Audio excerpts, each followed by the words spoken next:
kembali lagi bersama dengan saya, Excel Sabatino Giraldo itu. Pada pembahasan sekarang, saya akan menjelaskan mengenai salah satu fitur atau modul yang biasanya digunakan oleh beberapa perusahaan di dalam Odoo. Kalau kita sudah melihat video-video sebelumnya, di mana kita sudah membahas mengenai modul accounting, purchase, sales, manufacturing, inventory, sekarang kita akan masuk ke dalam modul, yaitu modul website serta e-commerce. Nah, jadi di dalam Odoo ternyata kita bisa membuat suatu desain atau desain website yang kita inginkan. Nah, caranya juga membuatnya itu cukup gampang. Kita tinggal pergi ke modul website, tinggal kita klik bagian, tinggal kita pergi ke menu website.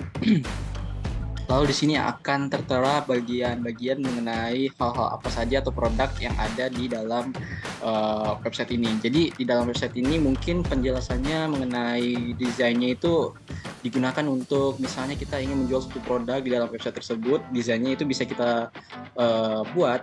Nah, tapi bagusnya Odoo itu mereka sudah terintegrasi dengan laporan-laporan yang dihasilkan dari website tersebut. Nah, dari sini ini laporan-laporan yang sudah saya buat sebelumnya mengenai website saya.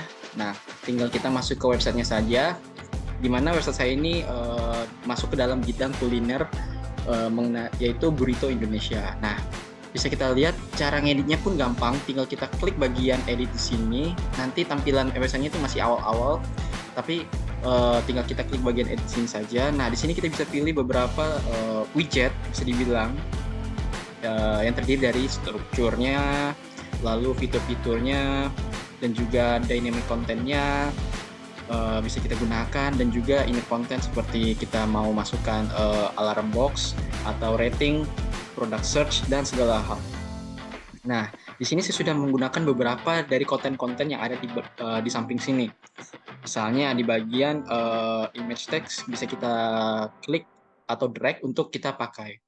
Nah, di sini jadi tinggal kita ganti saja mengenai tulisan-tulisannya yang ada di sini, di bagian sininya. Nah, di sini misalnya gambarnya masih kosong nih dari fitur item sini.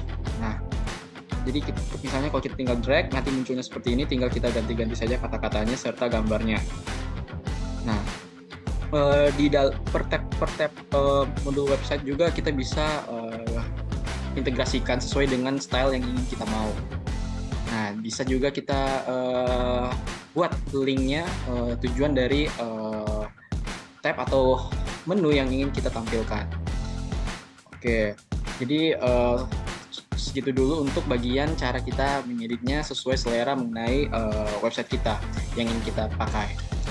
Nah, jadi di website saya ini ada tampilan home, lalu ada tampilan menu company.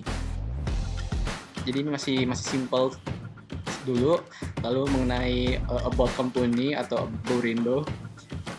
Oke.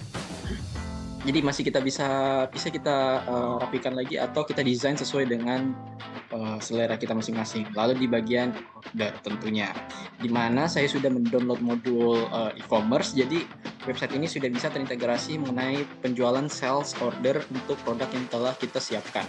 Nah, karena perusahaan saya mengenai burrito, maka saya bisa memesan produk burrito yang ada di Odoo ini dan bisa langsung check out saja. Oke, mungkin akan saya contohkan kali untuk e-commerce bagian men-check out untuk sesuai tugas, yaitu simulasi men-check out produk fashion. Oke. Jadi di sini bisa kita lihat ada website, salah satu website yang telah dibuat oleh salah satu rekan menti saya juga mengenai berbagai hal yang bisa kita contohkan. Namun saya di sini akan contohkan untuk check out bagian fashion. Nah, kenapa saya bisa contohkan check out bagian fashion daripada burrito ini? Karena di bagian burrito ini mungkin bagian tampilannya tinggal kita klik saja dan tinggal kita klik add to cart untuk makanannya. Tapi kalau fashion itu ada beberapa hal atau atribut varian yang bisa kita pakai. Misalnya di sini ada bagian atribut size. Nah, bisa kita pilih sesuai dengan kebutuhannya. Jadi itulah mungkin perbedaannya dari checkout makanan. Nah, kalau checkout di bidang fashion, kita bisa pilih-pilih atribut-atribut yang sesuai dengan yang telah kita konfigurasikan. Misalnya di sini saya ingin memesan sepatu ini. Nah, kita bisa pilih ukurannya dengan sesuai. Kita tinggal add to cart saja. Lalu saya contohkan lagi untuk memesan blazer tadi. Nah, di blazer ini kita juga bisa memilih bentuk warnanya dan juga ukurannya. Dan di sini kita bisa pilih untuk bagian bahan-bahannya. Di sini misalnya saya mau custom. Nah, di dalam custom ini kita bisa konfigurasikan untuk diketik secara langsung oleh user. Misal saya ingin membuat baju ini dari bahan baja misal. Nah, gitu. Jadi ada berbagai macam hal yang bisa kita konfigurasikan atau kita pakai untuk menggunakan settingan dari Odoo ini untuk kita memaksimalkan perusahaan di websitenya kita. Jadi ini saya contohkan saja. Untuk contoh yang bagian fashion ini tinggal kita klik add to cart lagi dan langsung saja proceed to checkout. Jadi produknya ada dua ya tadi. Sepatu dengan harga 100.000 dan juga blazer seharga 200.000. Dan sini total harganya jadinya 300.000 ditambah dengan pajak. Lalu kita tinggal check out, dan di dalam e-commerce atau dalam website ini juga pun kita bisa mengkonfigurasikan payment provider yang kita inginkan, di mana ada berbagai macam payment provider yang bisa kita enablekan atau jadikan tes dulu sehingga bisa kita pakai di bagian proses checkout-nya tadi. Oke. Di sini saya contohkan saja pembayarannya, misalnya free. Lalu saya ingin menggunakan m-banking untuk pembayarannya, lalu tinggal kita klik Pay Now.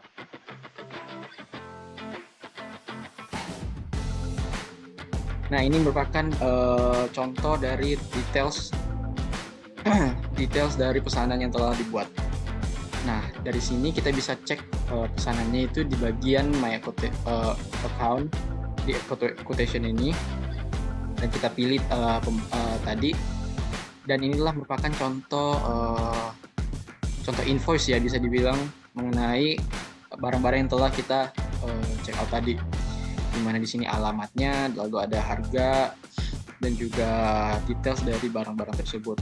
Nah, jika sudah, tinggal kita klik sign and pay. Dan di sini kita tinggal ganti saja nama customer-nya atau nama customer-nya, atau bisa juga kita gambar juga, tapi sini saya pakai auto. Lalu accept and sign, tinggal pilih pembayarannya dan klik pay.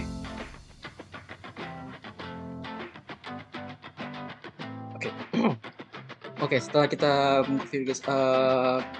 membayarnya, maka kita bisa lanjut ke point of view dari seorang admin, di mana kita pergi ke modul sales seperti biasa yang saya sudah jelaskan di video-video sebelumnya, di mana kita bisa confirm pembayaran yang telah terjadi di modul sales. Dan ini quotation-nya yang sudah jadi tadi barusan, tinggal kita klik saja dan kita cek apakah sudah betul dengan invoice tadi. Nah, sini sudah betul, ada sepatu dan juga blazer dengan harga sekian, dan tinggal kita confirm kalau sudah sesuai. Kalau sudah sesuai, tinggal kita create invoice. Dan invoice-nya sudah dibuat.